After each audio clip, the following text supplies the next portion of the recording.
के वरी अहिड़ा मोड़ बि हूंदा आहिनि जो साम्हूं वारे खे माफ़ करण ते दिलि न चवंदी आहे, पर ख़ुदा जो कसम माफ़ कयो, इहो ई तव्हांजो इम्तिहान हूंदो आहे। माफ़ कयो, माफ़ कयो। जिन खे तव्हां माफ़ नथा करे सघो उन्हनि खे माफ़ कयो। तव्हां माफ़ कयो त अल्लाह जो इंसाफ़ शुरू थींदो।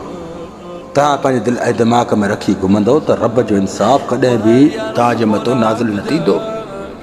माफ़ कयो अॻिलनि खे, अल्लाह ते छॾे ॾियो। छो अल्लाह जेको इंसाफ़ कंदो आहे न, उहो ज़बरदस्त ऐं मस्तु कंदो आहे।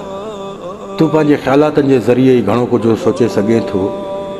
पंहिंजे दिलि ऐं दिमाग़ में ॻाल्हियूं रखी करे तूं अॻिले खे घणो ख़राबु करे सघे थो, पर रब जेको इंसाफ़ कंदई उहो ज़बरदस्त ऐं मस्तु कंदई। माफ़ करे छॾ, माफ़ कर, माफ़ कर। उथ रब खे चओ, या रब लर्शिल अज़ीम, जेको तूं कंदे सो भलो कंदे।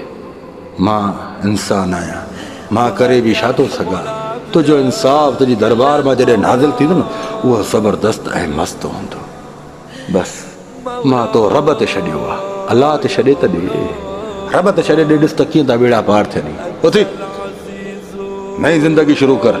बाक़ी अॻिले खे दिलि ऐं दिमाग़ ते खणी पंहिंजे मथां हिकिड़ा वज़न न रख।